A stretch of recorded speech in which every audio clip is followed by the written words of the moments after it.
Good day, Deep in Word family. Welcome to day 91 of our Bible study review. Today we're opening up a new book, 2 Samuel, and the chapter study for today is 1 through 3. Y'all buckle your seatbelts because it's about to become a telenovela. 2 Samuel is full of drama. We open up chapter 1 and we see that David and all of his men are back in the land of Ziklag. Now he has his wife and his children back as well as all of his other men. And on the third day, it says that an Amalekite came to him and told him about the death of Saul and the death of Jonathan. And so David asked him to tell him everything that has happened. And he says, "Who are you? Where are you from?" And he says, "I'm an Amalekite. I fled from the camp of Israel." So David inquires, he's like, "How do you know that Saul and Jonathan are dead?" He says, "Well, I was on top of Mount Gilboa and I saw King Saul fall on his own sword and he was still alive." And he said, "King Saul called me over and he asked me to make an end of him because he saw the Philistines coming and he did not want the Philistines, the uncircumcised men, to be the reason for his death." He's like, "So I put an end to him as he asked." The Amalekite told him, he goes, "Look, I took his crown and his armlet and I brought it to you, my lord." David tore his clothes and the rest of his men with him tore their clothes, and they mourned Saul and Jonathan. Afterwards, it says that David had this young man put to death. He was angry that he executed Saul, but Saul asked the young man to do it.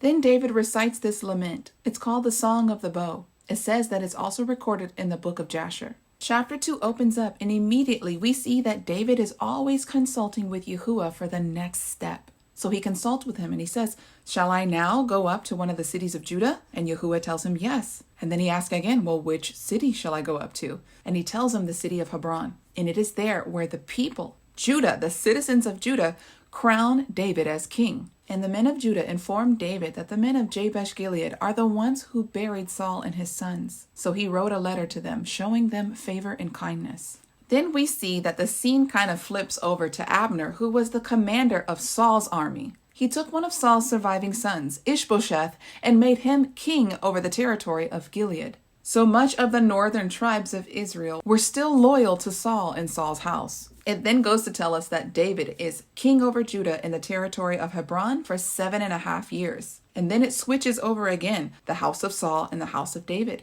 They come together at the pool of Gibeon, and Abner suggests that they should have a standoff to see who's stronger. Well, they go to compete against one another, and they all kill each other at the same time. The 12 men who represent Benjamin and the 12 men who represent the house of David. After this, it says that the brother of Joab, who is the commander of David's army, Asahel, he rises up and goes against Abner. He doesn't stop chasing Abner. Abner warns him, "Stop chasing me." But Asahel will not listen. And so Abner thrusts his spear in the belly of Asahel, the brother of Joab. And we see that the bloodshed continues. And Abner pleads with Joab to stop this. And so Joab blows his trumpet and he calls his men to go back, to withdraw from battle.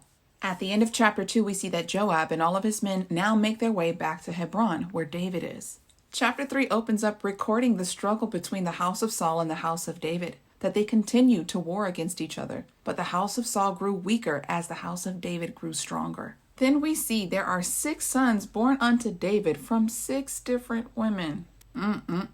6 baby mamas. Now we see that Saul's army commander, Abner, goes up to his concubine's bed. Now Saul is dead and gone, but Ishbosheth, the son of Saul, has an issue with this. So he confronts Abner and he says, "Why do you go up to my father's bed?" And Abner pushes back. He says, "All I've done is shown loyalty to your father's house. I've shown loyalty to you. And you're coming to me about this woman?" He's like, "Your daddy is dead and gone." He says, "For this, I'm going to show you what loyalty looks like." He says, "I'm going to bring all of the tribes of Israel under the kingship of David." How about that? So this is exactly what Abner sets out to do. He goes to make a covenant with David to reconcile all of their differences. And David agrees. He says, "Cool, under one condition." He goes, "I want my wife back. I want Michal." He goes, "I paid the bride price of 100 Philistine foreskins." He goes, "And I want her back."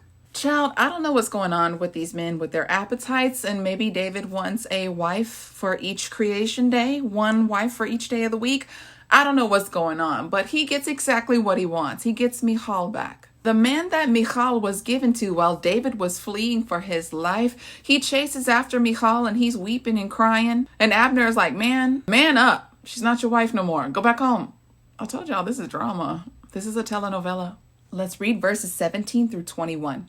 Abner had a word with the elders of Israel. In days past you were seeking David as king over you. So do it now, because Yahuwah said to David, by the hand of David I will save my people Israel from the hand of the Philistines and from the hand of every enemy.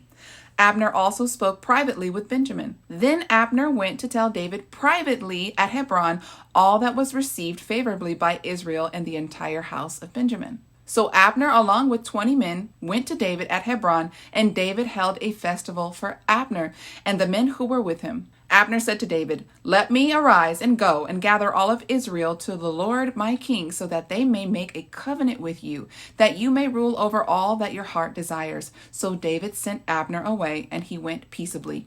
Then we see that Joab and the armies of David are making their way back to Hebron. And it's reported to Joab all that has just transpired, that there is peace with David and Abner. Joab goes to David and he says, what have you done? You know he's just trying to keep eyes on you. Then Joab sends men to go get Abner so that he may speak with him privately. And in this private meeting, Joab kills Abner. Now, King David was not aware of what Joab was doing behind his back, but it comes back to David that Abner has been murdered, and King David is not happy. And King David says, may the guilt of the bloodshed fall upon the house of Joab. And he calls all of Israel to come together to mourn the death of Abner. He doesn't eat until the sun comes down. And all of those who have just come under his kingship are well aware that King David had nothing to do with the death of Abner. We see that David's army commander abuses his power of position. He does not consult with the king about the moves that he's making. We will see later on that the blood guilt eventually will fall on Joab's head. But we'll see that later on in 2 Samuel. Deep in Word family, that is all that I have for you today. Until tomorrow, Yah bless.